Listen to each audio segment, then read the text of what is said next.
A gente segue falando do combate ao coronavírus em Júlio de Castilhos. Agora recebemos o Dr. José Antônio Razia e também o setor de fiscalização da Prefeitura Municipal, Fernando Stefanello.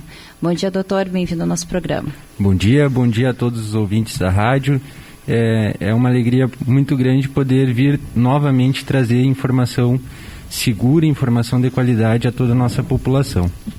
Doutor, a gente tem um atendimento estendido na Secretaria de Saúde. Por que ele foi criado? Qual o objetivo dessa alternativa? Carla, antes de começar a nossa entrevista, eu até lembrava da primeira vez que viemos aqui na rádio, ainda no início da pandemia, e falamos que era algo ainda distante da nossa realidade, mas que estava a caminho. Hoje, a nossa conversa já é diferente. A pandemia bate à nossa porta, as pessoas que estão adoecendo e inclusive indo a óbito são nossos conhecidos, são pessoas que nós temos contato, são pessoas, que são do nosso círculo, que são da nossa comunidade. Então, mais do que nunca, quando a pandemia chega, ela chega num momento muito ruim, porque chega associada à mudança de temperatura, chega associada ao frio, e chega associada também a um fator muito perigoso, que é o cansaço da população às medidas de contenção da pandemia. É difícil para nós mudarmos a nossa rotina tão bruscamente, as atividades no nosso cotidiano, e manter essas mudanças por um tempo prolongado. Mas justamente nesse momento é muito importante que a gente siga aderindo a essas medidas para que possamos conter o avanço da pandemia. O horário estendido foi um esforço da Secretaria de Saúde, uma vez que a demanda por atendimentos de síndromes gripais estava aumentando bastante e muitas vezes as pessoas não tinham acesso ao sistema de saúde. Então nós criamos, a partir das 17 horas até as 20 horas, no ambulatório central, um horário estendido com enfermagem, com equipe médica, para essas pessoas que não conseguem o atendimento nas suas unidades de referência. É importante frisar e salientar que todas as unidades seguem atendendo pacientes respiratórios, pacientes com síndromes gripais, e esse atendimento é uma opção a mais para aquele trabalhador que não consegue comparecer ao serviço no horário de expediente, ou naquela pessoa que começa já com sintomas mais tarde, mais próxima à noite, e também como forma de ajudar o nosso hospital, que sempre tem uma demanda bastante elevada. Então estamos à disposição da comunidade para atendimento presencial no ambulatório central, das 17 às 20 horas. Algumas informações que nós julgamos importantes passar à nossa população é que muitas vezes nos é cobrado, mas por que não é divulgado o nome das pessoas que estão contaminadas, para que a gente possa se cuidar, para que a população... Porque aqui eu trago duas informações muito importantes, cara. Uma delas é que grande parte da população, especialmente pessoas jovens e saudáveis, passarão pela doença 100% assintomáticas. Essas pessoas não irão desenvolver sintomas. Entretanto, elas são transmissoras da doença. E outra informação muito importante é que as pessoas que irão desenvolver sintomas iniciam a transmitir o vírus até 48 horas antes do seu primeiro sintoma. Então, nós isolamos como forma de medida de contenção as famílias. Por que isolar uma família de 6 pessoas que mora numa casa se apenas uma pessoa está sintomática? Pois bem, nós sabemos que tem esse período de 48 horas que as pessoas podem vir a transmitir a doença e ainda não ter o sintoma. Então, como o contato domiciliar é muito próximo, é muito íntimo, sem medidas de proteção, a gente não tem como assegurar que essas outras pessoas do núcleo familiar não estejam transmitindo a doença num período pré-sintomático. Outra questionamento que tem sido feito pela população é se o vírus tem horário de transmissão. Por que algumas medidas são adotadas em alguns horários e outras não? Isso é uma questão que é muito pertinente, é muito importante elucidar para a nossa população que o risco de contágio é diretamente proporcional ao tempo de exposição, né? Se estiver chovendo e a gente ficar 1 minuto na chuva, a gente se molha um tanto. Se a gente ficar 20 minutos, a gente obviamente vai se molhar mais, né?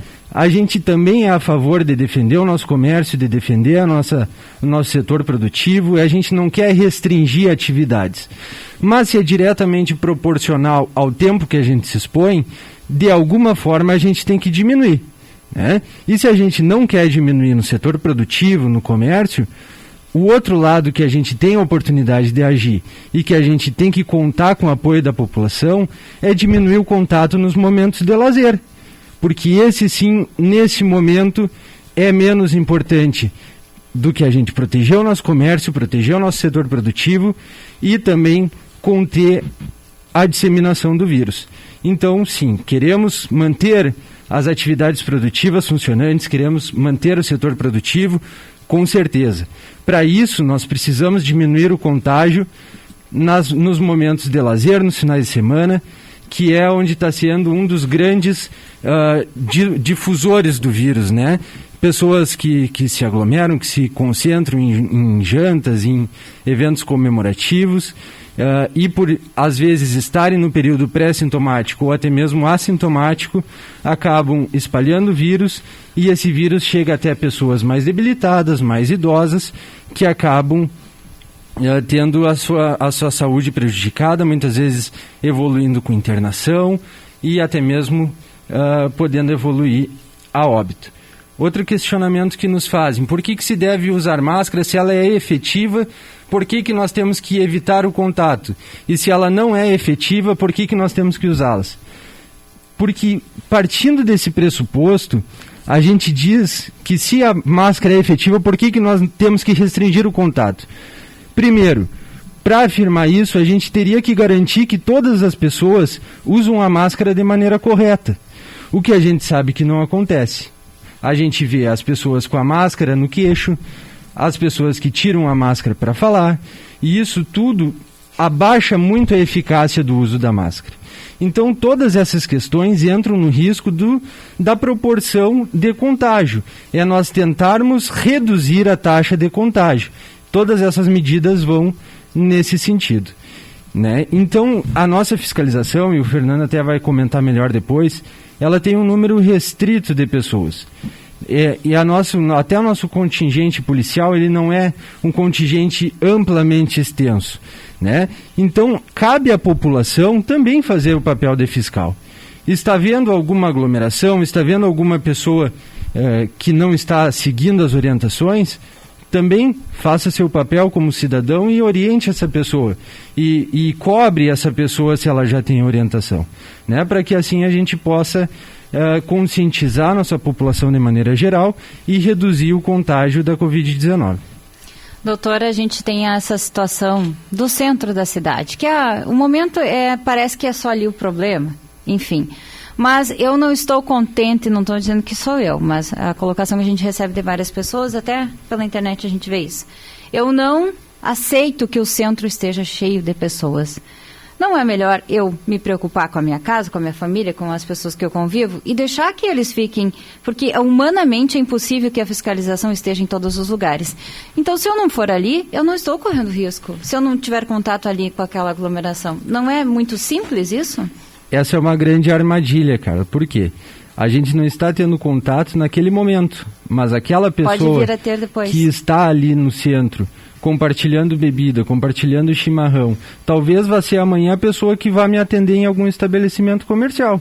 Talvez vá ser a pessoa que vá sair dali e vá voltar para casa onde resida com uma pessoa idosa, com um pai, uma mãe idosa, com um avô em casa, né? Então, o contágio ele não é restrito somente a esses momentos. A pessoa, uma vez infectada, ela tem a capacidade de infectar outras 10 pessoas. E aí se vai numa escala progressiva. Essas 10 pessoas irão infectar cada uma mais 10 pessoas e o número vai crescendo exponencialmente. né? Então, a gente tem que barrar o quanto antes para cortar essa cascata, esse efeito que vai progressivamente aumentando, né?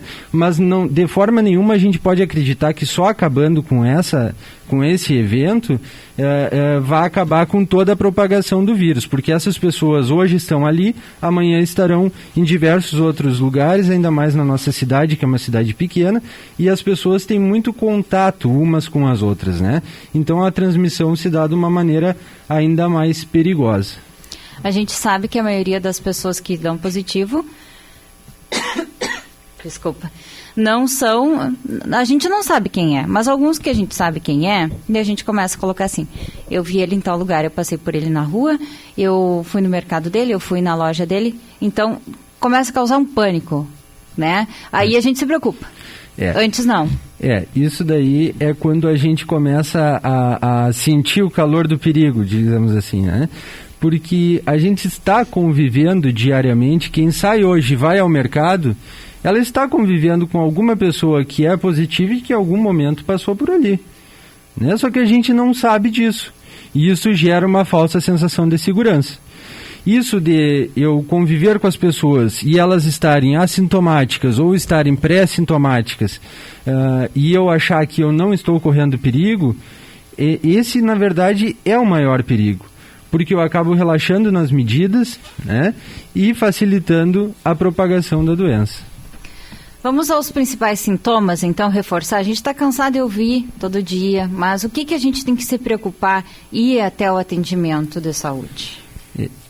A Covid-19 é uma doença que é causada por um vírus, né? E todas as infecções virais, elas compartilham sintomas e sintomas muitas vezes inespecíficos, ainda mais nessa época do ano, ainda mais no local que a gente vive, que tem uma sazonalidade de temperatura muito grande, uma variação térmica, né? Que é muito, muito grande. Os sintomas vão desde coriza, né? O nariz escorrendo, a dor de garganta, a tosse seca, a dor no corpo, a dor de cabeça, a febre, né? E em casos mais graves a falta de ar, perda de olfato e perda de paladar. Esses sintomas eles são compartilhados por diversas outras infecções virais, até mesmo como o caso do resfriado comum, né? Da gripe, né? Que a gente enfrenta todo ano. A única maneira de saber se a infecção é causada pelo coronavírus ou não é através da testagem. Isso que a gente entrou no bloco anterior, até com o secretário e com a Bruna, sobre a testagem, cabe muito salientar que se tem feito um esforço para aumentar a testagem na população muito grande. É impossível a gente testar toda a população, né? Mas, devido aos esforços, né, da Secretaria de Saúde, angariando recursos, conversando com as autoridades, a gente conseguiu ampliar muito a nossa testagem, em parte devido ao projeto Testar RS do Governo do Estado, que disponibiliza testes de PCR aos municípios, e outra parte que o município irá disponibilizar com recursos próprios, em que a gente vai conseguir fazer o teste em todas as pessoas, como já estamos fazendo, todas as pessoas sintomáticas que são incluídas no monitoramento, quando completam o período necessário, são testadas. Então, ninguém hoje sintomático no nosso município que busca atendimento não é testado. Só dessa forma a gente tem uma noção dos números mais aproximados o possível da realidade, né? Nós gostaríamos e nós estamos lutando para que o teste adotado pelo município seja o teste PCR, que é um teste que a gente consegue realizá-lo a partir do 3º dia do início dos sintomas e que pode mudar a nossa conduta, né? Se o teste der negativo, a gente tem condições de modificar as orientações para os contactantes, para as pessoas que residem junto com essas pessoas e gera um impacto econômico menor na nossa cidade. Então, com certeza, a testagem é um dos fatores mais importantes e a nossa Secretaria de Saúde vem fazendo um esforço muito intenso para que a gente aumente esse número de testes e que a gente consiga fornecer o teste a todos os pacientes sintomáticos e também os contactantes. Na verdade, a gente já aplicou 448 testes em Júlio de Castilhos. É bastante. É bastante, com certeza. Né? Se a gente for dividir o nosso número de testes pelo número de habitantes, a gente vai ver que o nosso índice é bastante alto.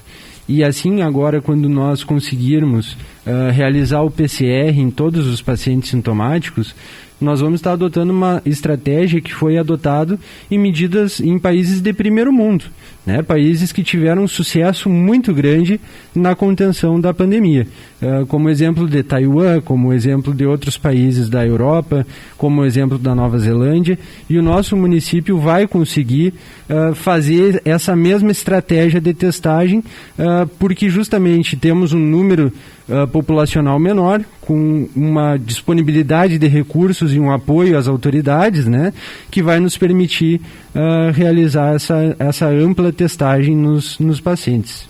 Mas se fosse possível a testagem de toda a população, os números subiriam imensamente também, né? Daí que vem a preocupação de vocês, tem muita gente assintomático por aí, passando vírus, e dessa forma a gente tem que ter medo de todo mundo. Então é difícil até da gente datar o início da pandemia.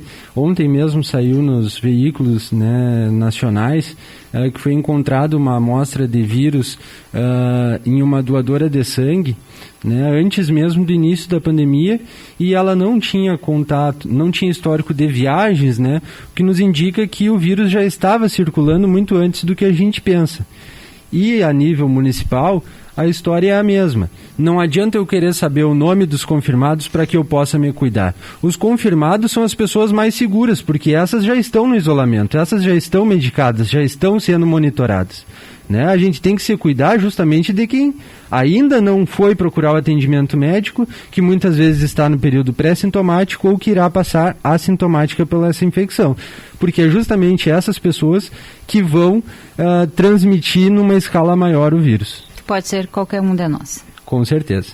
Doutor, mais uma coisa a acrescentar? Fique à vontade, a gente já agradece os esclarecimentos.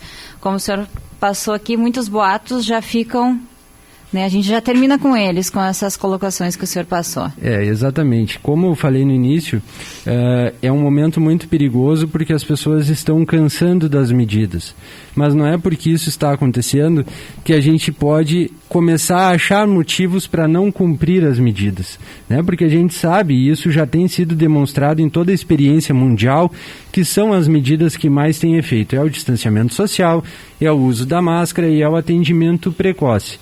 Então não vamos ir contra, não vamos desmerecer essas medidas que a gente sabe que funcionam, por mais que elas tenham um impacto grande na nossa sociedade. Vamos todos, como cidadãos, ter o papel de fiscais também, de ajudar o poder público e de contribuir com as medidas, fazendo a nossa parte, e para que nós possamos manter nosso comércio, para que nós possamos manter nosso setor produtivo, a gente restrinja o contato justamente nos momentos de lazer e que a população se engaje com uma forma geral, né, no combate da pandemia, porque a população, sim, tem grande parte, tanto no sucesso quanto no fracasso, do enfrentamento de qualquer comunidade à pandemia. Agora, nossa pauta fica por conta da fiscalização. Para isso, a gente recebe o chefe do setor, o Fernando Stefanello, que tem algumas colocações bastante importantes. A gente pede sempre a atenção da população, que o objetivo não é impedir as pessoas da sua rotina, mas sim buscar uma parceria com a comunidade nesta fiscalização. Fernando, bom dia. Bom dia, Carla. Bom dia, ouvintes. Fernando, eu peço inicialmente que você coloque um pouquinho da rotina da fiscalização após a pandemia. Agora a gente está num período diferente do trabalho de vocês, um serviço que está em evidência. O que já foi feito pela fiscalização da nossa cidade nesse período? Bom, Carla, a gente fazendo um apanhado, né, a partir do mês de março, quando que foi decretado o primeiro decreto envolvendo a questão do coronavírus no município, a nossa fiscalização até então ela não tinha atuado, né, não tinha trabalhado nessa área. A gente começou atendendo as medidas propostas naquele momento, que foi uma restrição total, com algumas medidas de controle, principalmente do comércio, né? E com o tempo, as recomendações da saúde, as recomendações dos governos passaram a mudar e a gente veio trabalhar essas recomendações. A gente já vem trabalhando junto com a Brigada Militar também em algumas situações, A gente vem orientando a população quanto às medidas que podem, né, ser feitas, com as medidas que não devem ser feitas, né? Aquilo que é permitido naquele determinado momento, aquilo que não é permitido. A gente sabe que o Estado adotou o controle das bandeiras, né? Em determinadas bandeiras é permitida certas situações, certas atividades. Em outras bandeiras tem outras situações que não são permitidas. E a gente procura orientar o pessoal, né? De certa maneira, mais amigavelmente, né? Para que as pessoas possam cumprir essas situações. A gente sabe que tem pessoas que colaboram e tem pessoas que tentam, de certa forma, burlar ou infringir essas medidas. E aí a gente tenta trabalhar para conseguir controlar essas situações. A equipe de vocês também não é, assim como não é a da polícia, o suficiente para atender toda a população. Isso é uma realidade que a gente sempre teve no país, no estado. O efetivo da polícia nunca foi o ideal, mas a fiscalização não tem como humanamente, e isso a gente não está puxando a brasa para a assada da prefeitura, mas a gente vê que o número de fiscais, embora a gente tinha menos, agora tem mais, não é o suficiente para fiscalizar toda a cidade.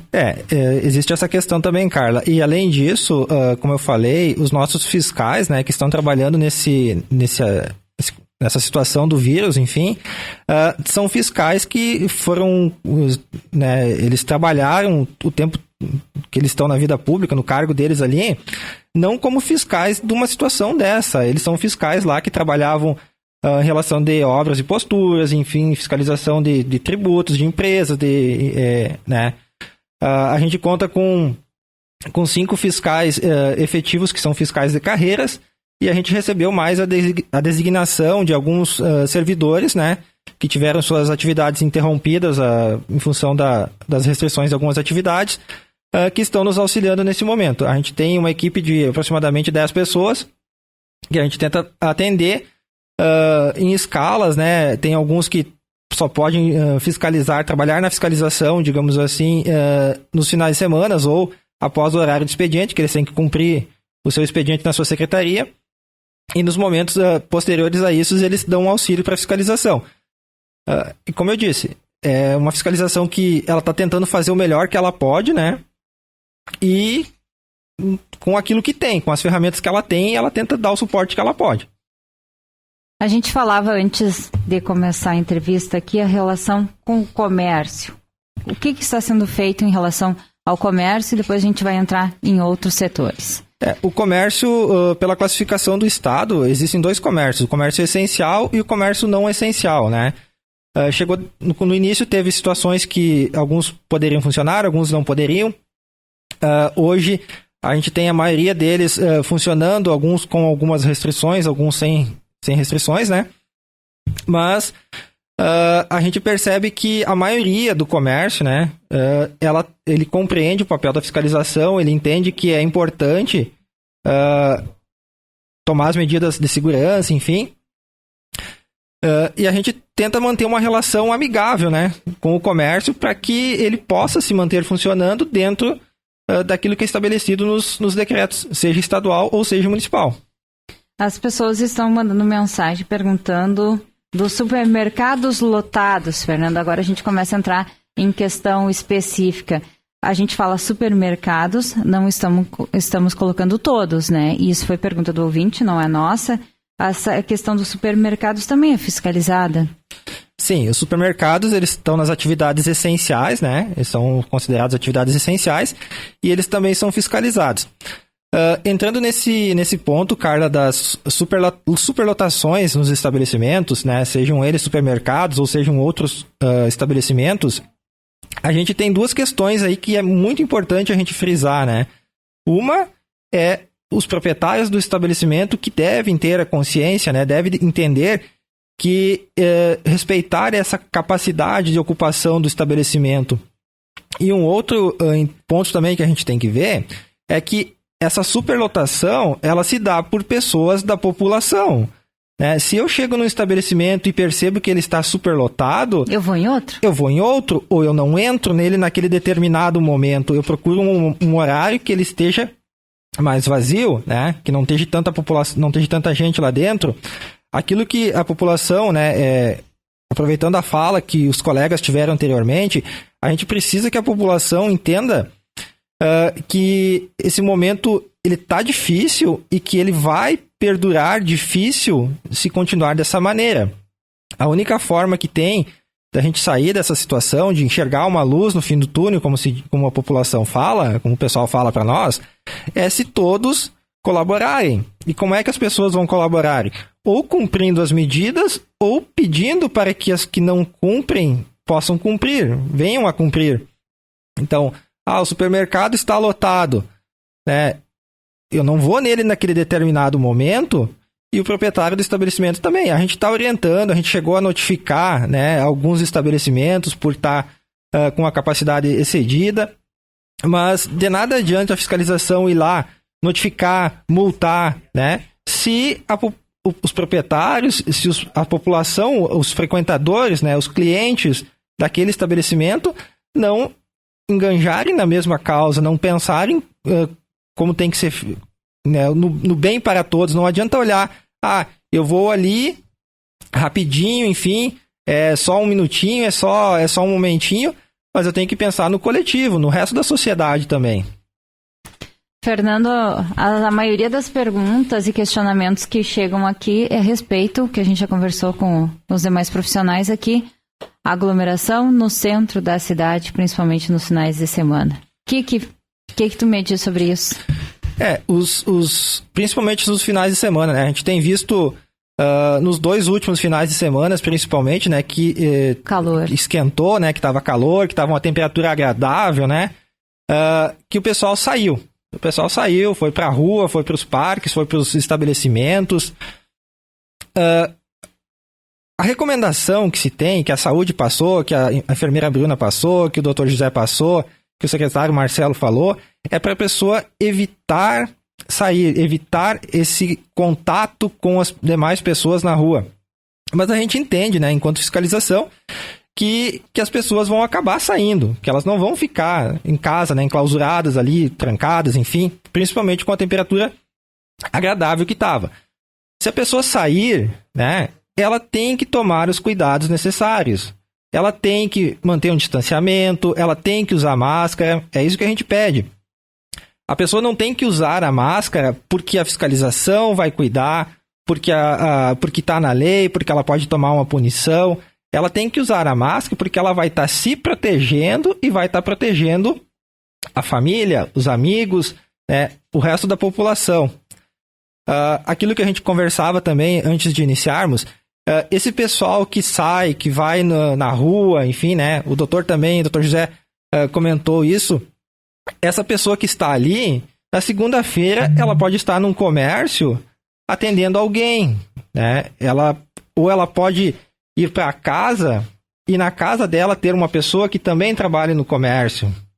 Então, a gente mora numa cidade pequena, as pessoas se conhecem, o círculo de convivência é o mesmo, e então é importante, assim, é muito importante que as pessoas tomem os cuidados necessários, principalmente com o uso da máscara, o distanciamento e a higienização. Fernando, eu tenho um relato de ouvintes também em relação à hostilização que vocês sofrem quando chegam para fiscalizar as pessoas. Falta de educação, de respeito, vocês chegam num lugar, tem aglomeração, conversam com as pessoas e muitas vezes, por exemplo, no centro da cidade, tem 15, 20, 30 pessoas, aí chegam 2, 3 fiscais, vão conseguir fazer o quê com uma população dessa? Isso, infelizmente, Carla, é uma situação que a gente está convivendo, né, todos os dias com isso. A gente sofre muito também com denúncias falsas, né? O pessoal diz assim, tá tendo uma festa, tá tendo uma aglomeração em tal local. A gente chega naquele local lá para verificar e, na verdade, não tem nada, né? Tem um bar aqui na vila tal que tá lotado, que tá cheio de gente. Aí tu desloca a fiscalização para lá, tu vai lá, tu acaba observando que tem uma pessoa, 2, no máximo, né? Uma situação bem tranquila ali.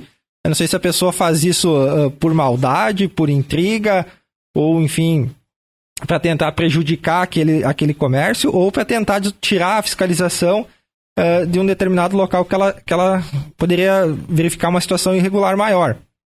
A questão da hostilidade, infelizmente, tem pessoas que acham que a fiscalização ela é inimiga do comércio, inimiga da população, que ela está ali querendo prejudicar alguém, né? Fazer algo contra aquela tua atividade. Aquilo que a fiscalização quer é tentar sair dessa situação junto com a população. A gente quer que as medidas determinadas pelos órgãos sanitários sejam cumpridas para que se consiga, né, vencer essa situação que se encontramos. A nossa comunidade, como eu disse, são pessoas, todos se conhecem, as pessoas sabem quem são os fiscais, sabem quem são os comerciantes, e o fiscal, ele fora da fiscalização, ele é uma pessoa da comunidade, ele participa de evento, ele tem vida particular, ele tem família, e ele usa o comércio local, ele frequenta os estabelecimentos do município. Então, aquilo que a fiscalização quer é o bem de toda a comunidade, que as medidas estabelecidas pela saúde sejam cumpridas para superar essa situação. Que a gente recebe também que, a respeito do centro, que é o maior questionamento que a gente tem aqui, que aí o pessoal faz aglomeração no centro, usa chimarrão, bebida, e depois o comércio que sofre com o fechamento das portas quando aumenta o caso, ou até mesmo bandeira vermelha. Então não teria o que fazer com esse pessoal que está no centro, não tem como vocês pegarem pela mãozinha cada um dos bonitos e levar para casa, né? Na verdade é o que a gente ouve aqui. Por que eles não tiram o pessoal do centro? E vocês têm que entender também que a rádio recebe muita coisa, né? A gente tem que atender o ouvinte, tem que receber os questionamentos, fundados, infundados, enfim, isso também não vem ao caso, mas eu tenho que passar para vocês o que a gente recebe aqui, né? E também o questionamento a respeito da multa. Sim, Carla, a questão, principalmente o pessoal fala do centro, né? Acredito que seja o pessoal que se aglomere na Pinheiro Machado, principalmente aos finais de semana. A gente tem situações também dos parques, né? O Parque João Vieira, o Sindicato Rural, que são espaços abertos que o pessoal acaba indo principalmente nos finais de semana. Como tu disseste, essas situações aí, a fiscalização não tem como chegar lá e pegar a pessoa pela mão e dizer, fulaninho, vamos para casa, ciclaninho, não pode fazer isso. Tem situações que passa pela consciência das pessoas. E o respeito com vocês também, com a equipe, a gente já viu hostilidades, como a gente está repetindo, mas o pessoal xinga os fiscais, o pessoal... Os fiscais, muitas vezes, eles são muito hostilizados, são xingados, né, até de maneira bem ruim, digamos assim, né, ofende família, ofende a honra, a integridade do fiscal. A gente procura relevar isso, né? Não vai ficar discutindo, ficar debatendo com as pessoas essa situação. Mas a questão do centro, como tu disseste, ela é um local que às vezes ele se torna visível para a maioria. Mas o centro não é só o centro que é o problema, né? Esse pessoal que está no centro, se a gente tirar ele dali, vamos dizer, vamos fechar o centro, uma medida extrema, né? Vamos fechar o centro. Não vai ser o local que vai impedir as pessoas de fazer esse tipo de situação. Elas vão acabar indo para outros locais. A gente recebe denúncias de festas clandestinas, de o pessoal indo para o interior, algumas situações assim. Então, assim, a gente percebe que são situações que as pessoas fazem isso, esse público faz isso de vontade própria. São são situações organizadas, né? E é isso que a gente pede, que se evite isso nesse momento, né? Vamos postergar um pouquinho para tentar melhorar a nossa situação. Como a Bruna disse no verão, que a gente possa sair de casa com mais tranquilidade. A gente está saindo do inverno, entrando numa primavera. Em setembro começa a esquentar mais, outubro as situações tendem a melhorar. Para que a gente chegue nesse momento numa situação controlada. A gente vê que tem medidas de vacinas, enfim, que estão bem avançadas, mas elas vão demorar a chegar até nós. Então a gente tem que tentar controlar a situação antes dessas situações. O pessoal falou bastante na multa, que no momento a gente não tem no município, conforme o prefeito disse a semana passada para a gente. A ideia é conscientizar, orientar e não multar no momento. Isso pode mudar, como pode mudar em todo o estado. E também o pessoal dizendo que essas pessoas que deviam ser punidas com trabalho voluntário. É sugestão da comunidade, né? A gente ouve várias sugestões de situações de aplicação de alguma penalidade, digamos assim. A multa, ela é uma penalidade, trabalho voluntário é outra penalidade. Mas, enfim, a questão é que a penalidade, a pergunta que eu faço, a penalidade, ela resolveria a questão? É fácil tu aplicar, prever uma penalidade para alguém ou para uma situação, mas a questão é, se isso resolveria, eu entendo que passa mais por uma questão de empatia, de compreensão da situação pelos demais, para que se saia dessa situação todos juntos, né? Eu vou punir alguém porque essa pessoa está prejudicando a saúde, né? Eu não digo que a multa não venha a ser aplicada, ela é uma possibilidade, já foi discutido junto com a administração a aplicação de uma penalidade, de uma multa, mas a gente é triste ter que dizer que vai multar alguém, né, por não estar usando uma máscara, por exemplo, que é uma situação que vai ser benéfica para a vida dela, para a vida da família dela, para os amigos, para as pessoas da convivência dela, né, para o município em si, para toda a população do município. Realmente é um assunto bem polêmico, né, Fernando? Mas o dia a dia está aí, a gente vê o trabalho de vocês, não são pessoas suficientes para a demanda que a gente tem na cidade, mas eu gostaria que você passasse o Disque Denúncia, que é o canal da comunidade com a prefeitura, com o setor de fiscalização. A gente tem um WhatsApp de denúncia, né? Ele é somente por WhatsApp, 3271-1818. A gente procura atender quase que 100% das situações. A gente pede a compreensão também da população em algumas vezes que o pessoal denuncia. A gente tem uma equipe pequena de fiscalização, às vezes a gente está atendendo uma situação num lado da cidade, o pessoal denuncia uma situação lá no outro lado da cidade, aí é difícil tu se deslocar, né? A gente tem, por exemplo, tem Val de Serra também, a gente recebe bastante denúncias de lá. Se tu desloca uma equipe para Val de Serra, até tu conseguir retornar aqui e trabalhar, é um pouco demorado, mas a gente tenta atender o máximo possível das situações. Eu quero frisar também que nos finais de semana, a equipe da fiscalização trabalhou em conjunto com a Secretaria de Saúde, né, orientando o pessoal nos parques, né, para o uso correto da máscara, para tomar as medidas sanitárias desejáveis naqueles momentos ali, que é usar a máscara, manter o distanciamento, a higienização. A gente vai seguir com algumas medidas nesse sentido, mas se for preciso, né, se a administração, se os órgãos entenderem que seja necessária a aplicação de alguma penalidade, a fiscalização vai fazer cumprir aquilo que está estabelecido nos decretos. Tá certo, Fernando. A gente agradece os teus esclarecimentos. A comunidade tem muita dúvida, tem muita opinião também, né? A gente sempre diz que o objetivo da emissora é colocar todos os lados do problema. A pandemia é presente.